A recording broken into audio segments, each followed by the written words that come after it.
Hey friends, I hope you like the side of this background because we're gonna be here a while. On March 5th, we got a loot refresh as well as a PvP sandbox overhaul, which is playing pretty good if you want to hear those first impressions. But what I really want to cover is what I am grinding for this season. So this is my exclamation point grind on my Twitch chat. So if you type that there, it will bring you to this. You can check the video description, etc. The first one is Prosecutor. It's the new auto rifle. This one has Zen Moment and Target Lock, and comes from the activity that you see in the background. Prophecy Dungeon, First Encounter. I'm going to go ahead and talk about the weapons that are not featured on that list, but are on the loot refresh, so you can't say I didn't miss anything, starting with the Hullabaloo grenade launcher from the Guardian games. I don't really, it's a compressed waveframe, right? So I guess Volt Shot, Chain Reaction, that's probably what I'm looking for. Maybe One for All. I don't know. I'll keep it if I get the Volt Shot on the left column, because I do a lot of lost sectors, but past that, not really interested. Next up is a Sudden Death Shotgun. As you might notice, elemental capacitor is on the left side, not the right side.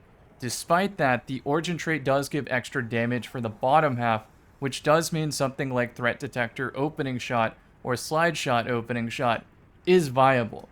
We also have Discord here for the new Checkmate sandbox, but none of those are really luring enough for me to get this shotgun, since I consider the old version to be superior, even still, and you can't grind it anymore. The reason that it's superior is because when Threat Detector is active or amplified, you're pretty much at 100 handling. It's an arc shotgun, which pairs perfectly with the arc subclass that you're going to run anyway.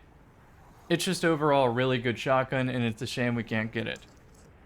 Next up is Adjudicator, which some of you may argue is the best in slot of the season, since Target Lock did receive a nerf on specifically submachine guns. So the next best perk is probably Onslaught.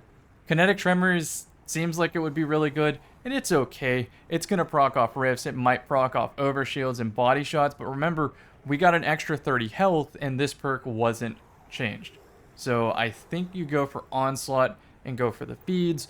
My controller players are probably going to find Rangefinder to be very, very good here, but I also think Dynamic Sway Reduction is also a great choice.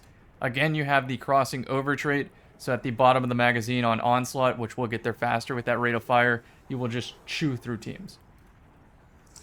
The next gun I'm not really interested in grinding is the Darkest Before. This has been relegated to mostly a PvE setup, but if you were going to run it in PvP, this is probably how I would do it.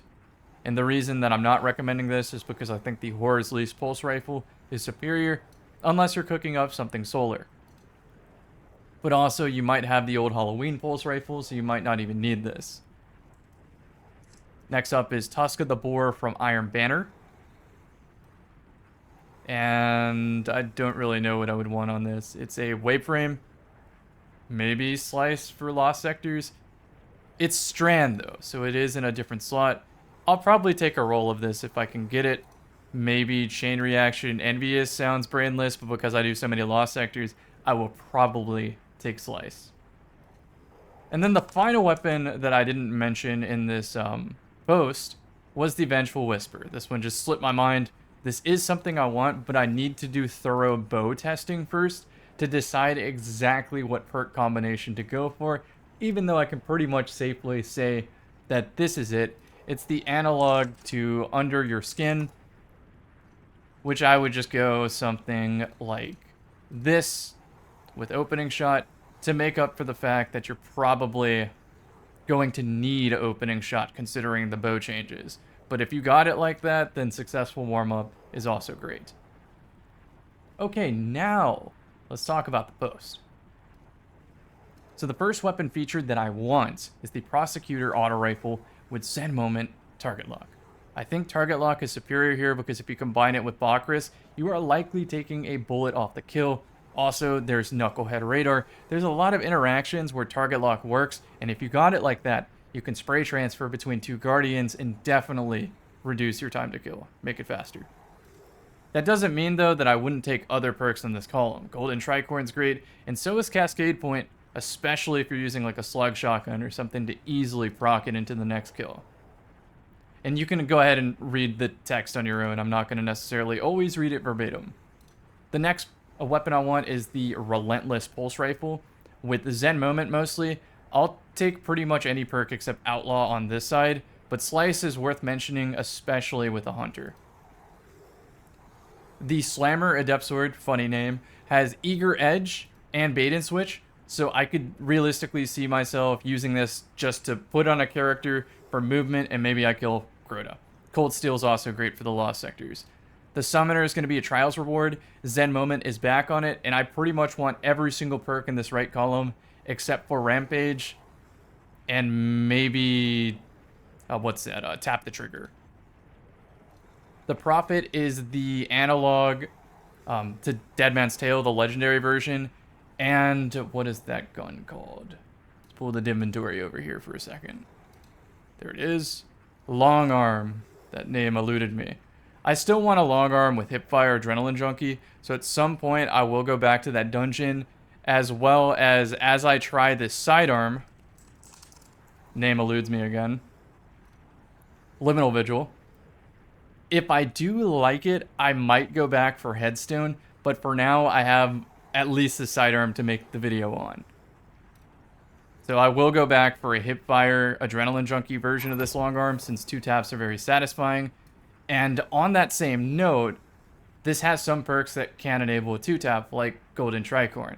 I think the safest pick is going to be Hipfire Offhand Strike, but note that Kill Clip is really easy to proc on this, since this is a, do they call it breach load? You load in like 2 bullets at a time. Multi-Mock is back, but I don't know if it's necessarily better than ever, considering it is 15 zoom, not 16.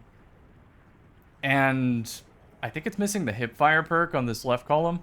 But Under Over and Kill Clip is really good when you're playing that Peacekeeper Titan mirror match, as well as this is a really good option on Hunter where they crave mobility. Moving Target is a good pick, but I think the meta definitely calls for Under Over. Wild Style, what a perfect name, considering that Danger Zone and Surrounded will allow me to fly into a group of Guardians and just shoot point blank and maybe trade with somebody. I think it's funny. Taraxipose is the Guardian Games Scout Rifle. This one has Zen Moment and Cascade Point, so you can maybe get an energy weapon kill, switch to this, and then just get a blazing fast TTK on this. I think Legola Flash just did a video featuring this Scout Rifle, so go ahead and just check that video out. There's a way better explanation of selling the weapon than I do. The Tidal SMG, this is going to be used specifically for Titan versus Titan mirror matches, where I want the Hake Breach armaments to break the barricade. Since I have to shoot a lot to break the barricade, dynamic sway reduction spins up, and then Surrounded sometimes appears, so not only can I break the barricade, but I can also TTK a plus 40 HP Titan behind the barricade. So, it adds up. Horus Least is arguably one of the best in slots for controller. This gun sticks to the opponent. It has Zen Moment, it's Arc, so I can use Bakris, and Kill Clip, so I can get the first kill into Bakris teleport dodge. So I think this is just a no-brainer. That's what I spend my spare engrams on. The Incisor, surprisingly, I did not get the god rolls I wanted on this. Then we had the special weapon ammo system changes. So I don't think Kill Clip is what I want anymore.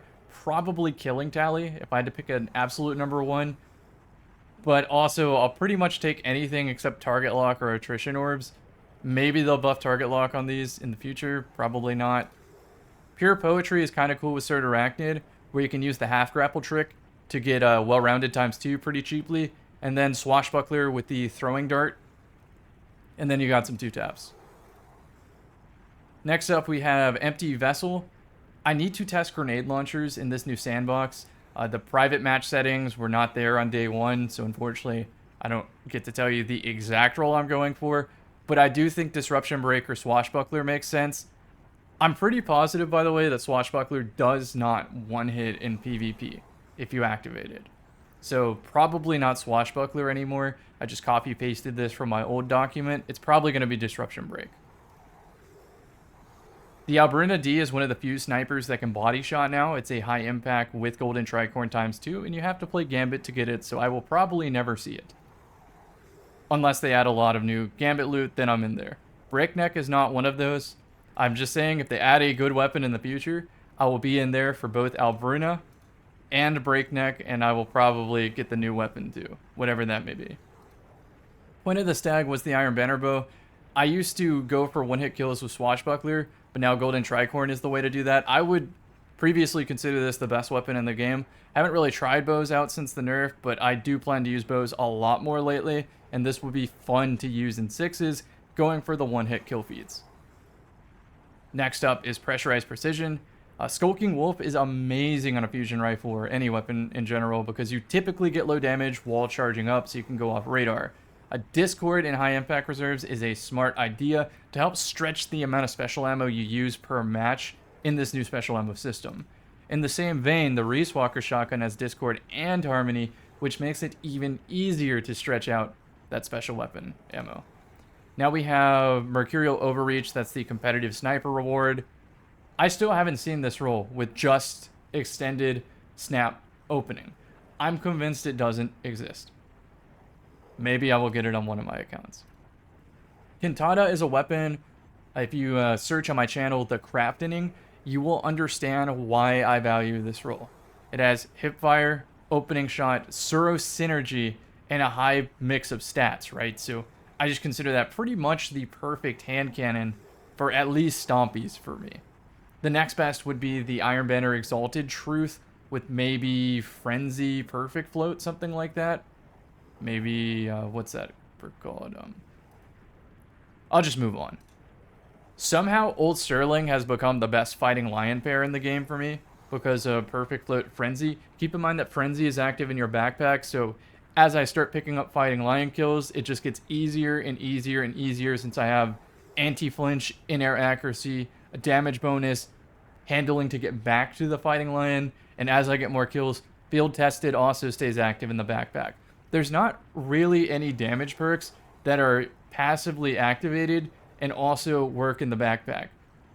The only thing I could think of is maybe an auto rifle with high impact reserves in the future. So maybe that could replace the Fighting Lion pairing. But ideally, I'm looking for Zen Moment, Enhanced Hipfire, etc. on this side. I know Perpetualis has it, but it does not have Frenzy. The Fioritura 59 sidearm has Hipfire Grip and Offhand Strike, which is really fun with Lion Rampants. I might take Zen Moment for a Gear Falcon setup, and I'm pretty much cool with any perk on this column, but I like the damage boosters, especially if I'm playing Strand Titan, Swashbuckler.